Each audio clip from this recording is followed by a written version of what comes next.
Hora do almoço, né? Agora são 11 horas e 32 minutos. E eu sei que a maior parte das pessoas tira esse tempinho para dar uma olhada na internet, né? Para pesquisar sobre assuntos nos canais de notícia, para zapear aí nas redes sociais, etc. e tal, né? E eu aproveitei esse momentinho, deu vontade de falar alguma coisa, já que nós estamos na era, ainda estamos vivendo um tempo em que esse espaço aqui é democrático, qualquer um pode falar o que quiser. Eu queria tomar aí um tempinho do seu almoço para conversar com você sobre esse assunto que está circulando tanto aí pela internet, né? Eu mesmo tinha muitas coisas postadas aqui no meu Facebook sobre política. Postei cópias de livros e uma série de coisas coloquei aqui. Depois eu resolvi tirar, porque eu percebi que as pessoas vinham discutir, mas não estavam discutindo aquilo que eu estava propondo, né? Propondo uma coisa, as pessoas discutiam outras, e aí entra questões pessoais no meio, que acaba ficando uma coisa chata. Mas eu queria falar o seguinte: nós temos uma política, talvez, ocorrendo no Brasil hoje de uma forma que nós nunca vimos antes. Eu acompanho aí a política desde 1989. Eu era criança ainda, mas eu me lembro que acompanhei pelo rádio naquela época a disputa entre o candidato do PT, Lula, e o Fernando Collor, né, que era aquele camarada assim que fez um sucesso tremendo, como o Jair Bolsonaro está fazendo agora. Depois que o Collor foi eleito, logo houve aquela oposição toda, né? O pessoal do PT também, né, se opôs ao governo do Collor e ele acabou não podendo governar. E 2 anos depois ele sofreu impeachment, deixou o governo. Aí tivemos o Itamar Franco, foi um excelente governo, né? Ele criou, dentre outras coisas, o Plano Real, um bom governo. Pode-se dizer que foi um governo ruim. E depois veio o Fernando Henrique Cardoso, e eu votei no Fernando Henrique Cardoso. E ele também foi um governo que, a meu ver, né, fez muitas coisas interessantes, embora tenha afrouxado diante do mercado depois, que o pressionou. Mas era um cara com uma visão sociodemocrata, e é importante fazer essa diferença, né, entre o que é marxismo, o que é sociodemocracia. As pessoas, às vezes, não fazem muito essa diferença. Não existe uma só esquerda no Brasil, no mundo. Nem toda esquerda é marxista, nem toda direita é maquiavélica, né? As pessoas acho que leem pouco e discutem muito, falam muito sobre assuntos que leem pouco. É bom você falar pouco daquilo que você leu muito. Você sempre vai falar coisas que, de fato, você pode provar aquilo com os livros que você leu. Aí, depois disso, tivemos a eleição do Lula, né? Eu votei no Lula pela primeira vez, quando ele foi candidato quando ele foi eleito a primeira vez. E depois nunca mais eu voltei ninguém. Porque aí fui para Salvador, estudar, fazer faculdade por lá, meu título ficou aqui. Aí quando eu estava me formando na faculdade lá, meu título foi para lá e eu estou aqui já depois, então acabei não votando também na Dilma, nem no Aécio, nem em ninguém nas eleições passadas, né? Esse ano que eu vou votar novamente. E o que eu percebo é o seguinte: há uma predisposição em um lado não deixar o outro governar, uma vez que esse outro lado for eleito, né? E esse é um grande problema. As descontinuidades políticas que nós temos no país. Quando um lado ganha, hoje nós temos aí o PT de um lado, temos o Bolsonaro do outro lado, né? E eles estão aí para ir para o segundo turno. No segundo turno, o Haddad com o Bolsonaro, eles estão tecnicamente empatados ali. Embora eu ache que, se isso acontecer, vai dar Haddad, porque os votos do Ciro, há uma tendência muito grande de irem para o Haddad, né? Os votos também da Marina Silva também vão para esse lado mais da esquerda. Até mesmo os votos do Geraldo Alckmin, é provável que vão mais para a esquerda do que para a direita. E o Bolsonaro vai herdar aí talvez os votos do Álvaro Dias, que é um cara pouco expressivo, aqueles caras que votam no Moedo hoje vão votar no Bolsonaro depois, né? Então, acho que o espólio, né, dos votos dos candidatos que não forem ao segundo turno tendem mais a ir na direção do Haddad, né? E tem uma grande parcela de pessoas aí que ainda não sabem quem vai votar caso o candidato dele não vá ao segundo turno. Essa semana também a gente viu uma coisa interessante aí, né, que foi o apoio do Bispo Macedo ao Bolsonaro. E aí me passou uma coisa pela cabeça. Eu sempre fui um admirador do Bispo Macedo, né? E não é de hoje, né? Eu me lembro que quando eu estava estudando, ainda fazendo faculdade em Salvador, lá na Bahia, o Bispo Macedo, ele inaugurou a Record News. E eu me lembro que ele foi lá e chamou o presidente da República, eu lembro do Lula, assim, meio que curvado, apertando o botão ali para ligar a Record News, e o pastor Macedo em pé. E eu olhei para aquela cena e pensei, poxa, um presidente da República curvado diante de um pastor, né? Isso foi uma coisa assim que me chamou muita atenção naquela época. E eu acho que o Macedo é um dos caras mais inteligentes do Brasil, sinceramente. Quem não assistiu o filme ainda pode assistir aí, né? O filme chamado Nada a Perder, eu acho que é o nome do filme, a controversa história do Bispo Edir Macedo. Eu assisti o filme, acho que está na Netflix, né? Pode assistir lá, que é legal. Conta uma história bem interessante, um cara extremamente inteligente. O cara trabalhou um tempo nas loterias, então ele via ali as pessoas que iam, o que as pessoas buscavam, todo mundo sem dinheiro, querendo ganhar na loteria, querendo ficar rico. Ele percebeu que há esse interesse por parte das pessoas, né? E depois ele foi trabalhar, ele trabalhou no serviço público durante muito tempo, ele trabalhou também na área do IBGE, então ali ele tinha acesso às estatísticas, ele via como que as pessoas se comportavam, e tendo acesso àquilo tudo, ele planejou a Igreja Universal, do Reino de Deus. E a Igreja Universal hoje é a igreja que mais cresce. Eu estive na Alemanha, um tempo atrás, e num lugar que não tem igreja nenhuma, mas tem lá, em Berlim, né, uma igreja enorme, que é no cinema, Igreja Universal do Reino de Deus. Portugal, você liga a televisão, em 2014, estava em Lisboa, você liga a televisão, vai passando os canais, você encontra a Universal em todos os lugares. Enfim, qualquer lugar do mundo que você vá hoje, você encontra a Igreja Universal. Eu acho que foi em 2002, eu estava no Rio de Janeiro, e peguei uma revista num lugar que eu estava esperando alguém, não lembro que revista era também, não posso referenciar isso aqui, mas o Bispo Macedo estava planejando comprar uma parte de uma linha aérea, dessas que tem aí. Não sei se ele é dono de algumas delas, parece que era dono da Azul, não, eu não sei. Mas na época ele estava querendo comprar uma parte dessas linhas aéreas aí. E perguntaram a ele se isso não era um plano muito ousado. Ele disse que não, que até 2030 ele tinha um plano de ter um presidente da República da Igreja Universal. Esse é o pensamento do Edir Macedo.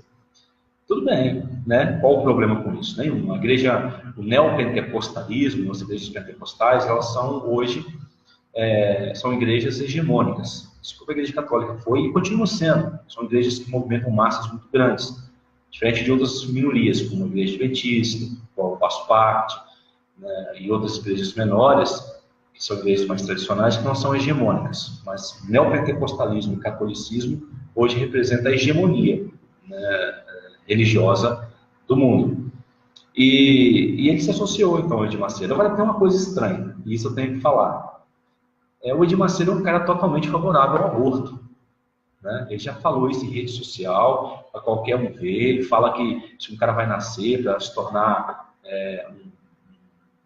um delinquente, para se tornar um marginal, seria melhor que a mãe abortasse. Ele fala isso. Ele fala, inclusive, que ele toma bebida alcoólica, que ele gosta de cerveja, etc. e tal. Né? Também não tem nada a ver com isso, né? A vida pessoal dele. Mas a posição defendida pelo Bolsonaro é contrária. O Bolsonaro vinha aí recebendo o apoio do Silas Malafaia o tempo inteiro, né? E o Silas Malafaia é um cara que prega hoje contra o aborto, prega contra o homossexualismo, essas coisas todas. A Igreja Universal é contrária. A Igreja Universal é uma igreja inclusiva. Eu, inclusive, admiro a Igreja Universal por isso. Eles têm um programa lá chamado A Última Pedra, né, que é um projeto social para tirar as pessoas das drogas, que é uma coisa bem bonita. Não sei quantos de vocês já tiveram a oportunidade de ir a uma Igreja Universal, mas são informações assim que são passadas para as pessoas ali. Com certeza que se você for hoje na Igreja Universal e fizer uma pesquisa com as pessoas que estão lá dentro, você vai ver que elas estão melhores do que estavam antes. Essa é a minha visão comum, né? Nunca fiz uma pesquisa disso para poder afirmar isso com toda certeza. E aí esse cara resolve apoiar o Bolsonaro. Isso me coloca uma dúvida. Qual dos dois não está sendo coerente com as suas ideias? É o Edir Macedo, né? Que apoiou a Dilma, inclusive, lá nas eleições de 2014, né? Foi o cabo eleitoral da Dilma, do PT, e agora está apoiando o Bolsonaro. Então, parece que ele não está sendo muito coerente. Será que ele está querendo cumprir aquela promessa, a gente quer até 2030 ia ter um presidente da República que era da Igreja Universal, pelo menos alinhado com a Igreja Universal, não está dando muito certo com Vela no Rio de Janeiro, né? O cara não tem muita prospecção para subir dali. Ou será que é o Bolsonaro, né, que não está sendo também coerente com as suas ideias, está indo para o lado do Edir Macedo, que tem ideias completamente diferentes das dele? Enfim, essa equipe do lado do Bolsonaro, ela demonstra muita instabilidade. Não sei se você já percebeu isso. General Moura até fez uma brincadeira com o vídeo hoje ali, né, com a jabuticaba. O Brasil é um país que tem jabuticaba, e ele quer acabar com essa terceira opinião. Jabuticaba disse assim: olha, eu não boto um cara que é contra jabuticaba nunca, uma das frutas mais saborosas que existem, né? E outra coisa, jabuticaba, hein? Você planta um pezinho de jabuticaba e ele demora 10 a 15 anos para produzir. Usando aqui uma linguagem conotativa, usando aqui uma metáfora como figura de linguagem, os direitos trabalhistas que nós temos hoje, ó, demorou para estar aí, demorou a produzir, tanto quanto demora, ou até mais do que demora, um pezinho de jabuticaba para começar a produzir. Perguntem para quem já plantou um pé de jabuticaba lá, a sementinha, fez a muda, deixou crescer, demora 15, 20 anos para ele começar a produzir. Aquele que eu mostrei a frutinha hoje, é a primeira vez que está produzindo, tem uns 10 anos que está lá ou mais. Né? E aí o cara vai lá e fala, depois volta atrás, diz que não era bem aquilo que queria dizer, porque eu ando em 52 semanas, aí começam as contas mirabolantes para consertar aqui. Bom, nós já vimos também antes, né, o próprio economista dele falando coisas aí sobre os direitos trabalhistas, etc. e tal. Então, nós temos uma certa divergência entre esses caras. Parece que, sabe aquele time de futebol que é montado no final do campeonato? Né? Tipo assim, vamos montar um time para disputar esse campeonato. Aí junta lá o cara que é o atacante, o cara que é o zagueiro e tal, o time não tem entrosamento. Todos são, talvez, jogadores competentes, né? Nas suas áreas, um da ponta direita, ponta esquerda, outro centroavante, outro zagueiro, goleiro, atacante, sei lá o quê. Cada um tem uma função, mas só que eles não se entendem. O que a gente percebe nessa equipe montada pelo Jair Bolsonaro é que essa equipe não está se entendendo. É um time montado para disputar o campeonato no finalzinho do campeonato, sabe? É o contrário de outras equipes que, se você olhar e observar, são equipes que já vêm se afinando há muito tempo, né? Então, esse era um ponto que destacar. Cuidado com esses times que são montados no finalzinho do campeonato, né? Um outro detalhe também que eu gostaria de falar é com relação à corrupção, né? Nós temos corrupção no Brasil? Se temos, né? Há quanto tempo temos corrupção no Brasil? Muitos anos. Teve corrupção dentro do PT? Demais, né? Teve corrupção em outros partidos? Também tem. Mas a maior corrupção que a gente tem no Brasil é no judiciário. E aí não tem quem me convença do contrário. Em 2013 eu estava no Rio de Janeiro, eu digo que acompanho esses assuntos há muito tempo e leio sobre esses assuntos, né? Eu estava no Rio de Janeiro e eu me lembro que estava tendo aquela, ó, 15 para meio-dia, daqui a pouquinho eu paro o vídeo e termina a hora de almoço de todo mundo aí, né? Estava tendo aquelas manifestações em 2013. E de repente meu carro ficou fechado lá na terra do Flamengo, no Rio, estava aquela multidão, né, aquela coisa toda. Quem está dentro vê que não é nada daqui, que a televisão mostra também. Então era tranquilo. E aí meu carro ficou lá, numa vaguinha que eu tinha colocado, não consegui sair. Aí vinha a galera passando e eu perguntando: o que está acontecendo? Está acontecendo? Aí a galera fala assim: o gigante abordou, mas ele abordou da onde? Ninguém sabia dizer que gigante era esse, que som que era esse. E a galera estava lá, né, gritando aquilo que os líderes mandavam gritar, levantando as bandeiras que os líderes mandavam levantar, mas não sabia por que estavam fazendo aquilo. Sabe por que foram às ruas em 2013? Foram para derrubar um negócio chamado PEC 37. Você sabe o que era a PEC 37? A PEC 37 era uma emenda, né, um projeto de emenda constitucional, que distribuía o poder entre a Polícia Federal, entre o Ministério Público, né, a ordem dos advogados, na função deles, e os tribunais que nós temos hoje, o Supremo Tribunal Federal, né, o STJ, o STF, né, o Supremo Tribunal de Justiça. Então, cada um faria a sua função. Por exemplo, caberia ao Ministério Público apenas denunciar, a Polícia Federal investigaria, os advogados fariam as defesas, né, o STF julgaria o controle de constitucionalidade, qual lei que pode ser usada, qual que não pode. O STJ também julgaria os casos, né, em última instância, enfim, era organizar. Mas aí o Ministério Público já tramava esse golpe que aconteceu aí. O Ministério Público é o problema do Brasil hoje. Eu vou dizer por quê. Ele se tornou uma espécie de Deus, com o empoderamento que ele recebeu a partir dali, quando derrubaram a PEC 37, que inclusive tinha o apoio de toda a OAB. Não estou falando de partido político, não. Estou falando da Organização Brasileira dos Advogados, da Ordem Brasileira dos Advogados, a OAB, né? Toda apoiou, mas era feita por um candidato do PT, por um político do PT. Então, a galera começou a falar que era a PEC da impunidade. Não, era um passo importantíssimo na democracia que nós teríamos. Você acha que isso ia impedir a Lava Jato? Não ia impedir a Lava Jato. Mas ela não seria como ela é hoje. Como que funciona a Lava Jato hoje? Ela é seletiva. Só uma pessoa que não quer ver, não vê. Né? Você percebe todo o esforço que foi feito para prender o ex-presidente Lula. Estando ele errado ou não, eu não sou juiz, eu não sou advogado, eu não quero entrar no mérito dessa questão. Sabe? Mas foi feito um esforço hercúleo para colocar o cara na cadeia. Mas isso não aconteceu com o Aécio Neves. Você tem um áudio, você tem vídeo, você tem tudo. E é um inquérito atrás do outro sendo engavetado, não acontece nada com o cara, porque o cara é do outro lado. Você viu que Geraldo Alckmin saiu do governo de São Paulo para concorrer? Um monte de coisa, um monte de processo que não acontece nada com o cara. Sabe? Um Beto Richa que vai e volta para a cadeia. Né? Um garotinho que pode concorrer, pode, não pode, o tempo todo. Então tá uma bagunça. Depois você viu lá o dia que mandaram soltar o presidente Lula, um manda soltar, outro manda prender. Essa semana agora nós vimos aí mais um samba do crioulo doido, né? Como diz um amigo meu aí. Nós vimos aí um cara autorizando a entrevista do Lula, o outro proibindo a entrevista do Lula. Tem candidatos concorrendo a cargos públicos no Brasil com as mesmas condenações do Lula. Né? Aí você vê um cara como o juiz Sérgio Moro fazendo, desculpa a expressão, uma merda atrás da outra, um cara político, né, mimado, sujeito mimado, sabe? Aquele cara que não admite ver alguém que não é da elite estudar, aprender, ser melhor do que ele, entender de leis melhor do que ele. Né? Você vê que é um cara mimado. Então, essa Lava Jato que está aí, ela não se engane, isso aí não está aí para criar leis, isso aí não está aí para poder limpar o Brasil da corrupção, não, isso aí está para fortalecer a corrupção. Sabe por quê? Porque quando você tem dois lados corruptos, você tem um presidente da República corrupto, você tem alguém no cargo público corrupto, seja um prefeito, um governador, seja mas você tem a oposição, essa oposição aponta, então o cara vai, né, pensar duas vezes antes de fazer alguma coisa errada.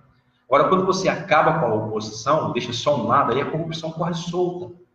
E é isso que a gente está vendo o tempo todo, né? Pune-se um lado, não se pune o outro lado. Se fosse usado a jurisprudência é aquilo que nos Estados Unidos as pessoas chamam de precedente. Né? Eu vou usar um termo bem simples aqui. Imagina que você vai usar o caso do Lula para julgar todos os outros políticos, presidentes e tal que passaram pelo Brasil. Tem um problema seríssimo, vai ter que prender muita gente. Né? Então, é um ato político, né, que está acontecendo no Brasil hoje no Judiciário. O Judiciário tomou um ato político. Então, essa era outra coisa que eu queria dizer. E uma última coisa que eu quero falar aqui é a mídia. Não sei quantos tiveram a oportunidade de ler. Tem um livro importantíssimo, publicado aí pelo Frédéric Martel. Né? Ele é um estudioso lá da França, ele é um antropólogo, ele é jornalista, né? Ele tem uma série de informações nessas áreas de ciências humanas e sociais, e ele passou 5 anos visitando os principais centros de mídia do mundo. Ele visitou a Globo, aqui no Brasil, na América do Sul, Hollywood nos Estados Unidos, Bollywood na Índia, aquela Al Jazeera lá no Oriente, né? E ele chegou à seguinte conclusão, de que as pessoas, o mundo hoje está preocupado em fazer uma guerra que não precisa dar um tiro. E essa guerra é feita através da mídia. Essa mídia é chamada de mídia mainstream, ou seja, a mídia feita para o grande público. Através dos filmes que são feitos em Hollywood, das novelas que são feitas na América do Sul, dos melodramas que estão acontecendo hoje no Oriente, enfim. Tem uma série de mídias sendo produzidas com a ideia de formar uma opinião pública. Né? Eles chamam isso de soft power, né? Um poder leve. Que hoje superou o hard power, que seria aquela guerra com canhões, com bombas e com uma série de outras coisas. E o Frederico Martel, quando esteve aqui no Brasil, inclusive foi entrevistado no Fantástico e tal, né, e tal, depois ninguém mais falou do cara, porque o cara mexeu numa ferida gravíssima.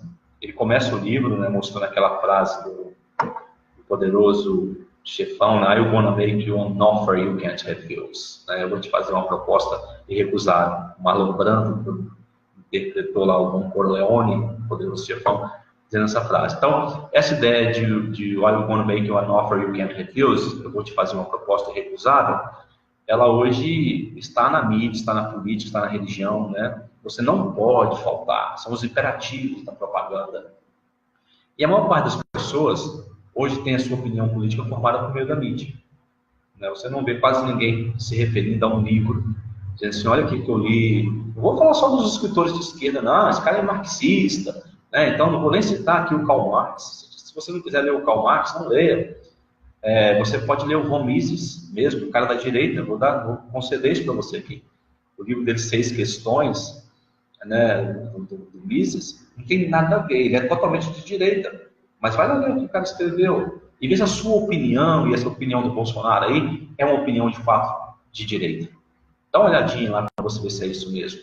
Né? Você quer ver? Assim como você tem o Karl Marx, que é um escritor maldito da esquerda, você tem o Maquiavel, que é um escritor maldito da direita. Né? Então, lê Maquiavel. Você acha que você concorda com aquelas opiniões que está lá em Maquiavel? Né? Você quer ler um sociólogo mais da direita? Leia o Max Weber. Ao invés de você ler o Durkheim ou ler o Karl Marx, né? Ou Engels ou qualquer outro, leia o Max Weber. Max Weber estava preocupado com quem tem poder, com a elite da Alemanha. A pergunta que passa Max Weber de uma ponta a outra é o seguinte: a Alemanha é um país continental, né? Ela está no centro do continente europeu, ela tem uma posição geográfica privilegiada, ela tem uma estrutura educacional muito boa. E a pergunta é: quem é que vai levar a Alemanha para o cenário internacional? Essa era a pergunta de Weber. Ele não estava preocupado com ideologias de esquerda e de direita, né? Ele estava preocupado com quem tinha o poder. Mas ele faz uma reflexão interessante, e está acontecendo aqui no Brasil agora. Ele diz assim, que nos países protestantes, onde o protestantismo cresceu, o capitalismo também cresceu, né? Há uma afinidade de pensamento entre protestantismo e capitalismo. Ele escreveu um livro chamado A Ética Protestante e o Espírito do Capitalismo, que é um livro muito importante para quem quer discutir e falar de política, deveria ler um livro como esse. Né? E aqui no Brasil, o que a gente está vendo é exatamente isso. Né? Você vê o neoliberalismo tentando se afinar com o protestantismo, especialmente o neopentecostalismo. E isso vai trazer uma mudança radical, né, para a nossa realidade aqui. Aí você fala, mas então vai melhorar, poxa, nós vamos ser um país capitalista e tal. Bom, eu não acho que um país capitalista sem intervenção nenhuma do Estado seja uma coisa boa. Isso quebrou os Estados Unidos em 29. Estou sérios problemas no Brasil durante a ditadura militar. Quem fez o Brasil crescer foi Getúlio Vargas, né? Então, só com um cara que pegou o Brasil numa situação crítica, em 1930, e levou até 45, 15 anos de governo, a patamares fantásticos, né? Teve erros, mas criou o PTB, né? O Partido dos Trabalhadores Brasileiros daquela época. E era engraçado que logo depois tinha o PFL, que era a oposição, depois o PFL virou o DEM, e agora o DEM se juntou com o PTB. Né? Então você vê que a ideologia política não existe, foi embora mesmo. Mas tem essa relação acontecendo aqui, né, no Brasil. Os Estados Unidos não é um país que não tem pensamento socialista. Lá tem 2 partidos que disputam o governo. Né? Você tem lá a sociodemocracia e você tem lá os republicanos. E eles estão sempre alternando. O melhor governo dos Estados Unidos foi o Barack Obama, e era do lado de esquerda, ele era um lado sociodemocrata, lado dos democratas. Né?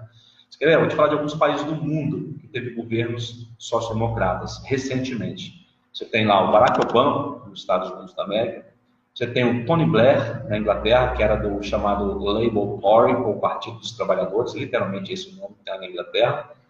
Você tinha o François Hollande, né, na França. Então você tinha uma série de grandes países aí que teve governos sociodemocratas. Mas há um movimento acontecendo da metade da década para cá, 2015 para cá, de enfrentamento dessas ideias sociodemocratas no mundo. Você vê que o Donald Trump foi eleito nos Estados Unidos, totalmente de direita. A Theresa May foi eleita na Inglaterra, também do lado de direita. O François Hollande tomou posse lá na França nas últimas eleições, perdendo também, e foram sendo constituídos governos de direita nesses lugares. O que acontece, na verdade, está sendo investido uma grande quantidade de dinheiro pelos mega empresários, que diminuiu o que esses caras ganhavam. Esses caras, que representam aí 1 ou 2% da população mundial, retêm aí 50% das riquezas do mundo. E quando eles perceberam que essa riqueza começou a ser distribuída, então eles fortaleceram as instituições políticas deles na tentativa de recuperar aquilo que tinha sido distribuído. Abre o olho, como diz lá o Álvaro Dias, né? Você passou a ganhar mais dinheiro, né, da década de 2000 para cá. Foi a primeira vez que o salário passou de $100, antes era menos de $100, né? Você passou a ter uma série de linhas de financiamentos para você entrar para uma faculdade, né, para você ser inserido em certos confortos, vamos dizer assim, sociais que você não tinha antes, né? Você passou a ter. Você, de repente, pode estar defendendo uma coisa que não é da sua classe. De repente, você é um trabalhador honesto, e eu acredito que seja, e alguém te induziu a defender algo que não é da sua classe, sabe? Aquela ideia assim, eu vou fortalecer o meu patrão porque ele precisa me dar um emprego. É uma ideia sua, né? É uma ideia sua. Bom, pessoal, tá dando aí 11h58, a maior parte das pessoas já vai voltar agora para o almoço, vou encerrar o vídeo aqui também. Eu dei vontade de falar um pouquinho, ok? Então, não vou aqui opinar em quem você deve votar, eu tenho a minha opinião formada, isso eu falo nos meus vídeos particulares e tal, mas eu acho que deveria ser feita uma reflexão um pouco mais, menos acalorada, né? Uma reflexão mais pautada naquilo, na história que nós temos, né? Nos estudos que nós temos sociológicos ali. Citei para você o Max Weber, para você não precisar ler nem o Karl Marx, nem o Gramsci, nem o Maquiavel, né? Não vai ler também talvez você queira ler o Mises, também que é de extrema direita. Mas tem governos da esquerda na Venezuela que está quebrando, mas tem também da direita na Argentina que está quebrando também, sabe? Então, não é questão de ideologia de direita, de esquerda que vai resolver o nosso problema aqui. Nós temos problemas sérios no Brasil para serem resolvidos, né? Nós precisamos voltar a ter superávites na balança comercial como tivemos, né, nos últimos governos. Nós precisamos voltar a crescer na nossa reserva cambial, o dinheiro que a gente tem nos demais países. Nós temos que aumentar o nosso crédito no exterior para que o nosso débito não coloque o país em descrédito. São essas coisas que nós precisamos fazer. Nós temos que investir em programas educacionais, especialmente em tecnologias, para a gente ter conhecimento. Nós vemos a era do conhecimento. O país que não reter o capital de conhecimento vai ser um país fraco no futuro muito próximo. E é com esses olhos que você deve olhar para as urnas eletrônicas no próximo domingo. Deve pensar assim, eu vou votar em quem? O que esse cara tem de proposta? É um oportunista? É um cara que está querendo tomar o poder só pelo poder? Né? É um cara que não é coerente com as suas ideias? É uma equipe desorganizada? Ou é um cara que já tem um histórico, tem um conhecimento, tem uma relação, né, de diplomacia com os países do exterior? Enfim, fica aí só uma reflexão para você. Uma boa tarde e um bom final de semana.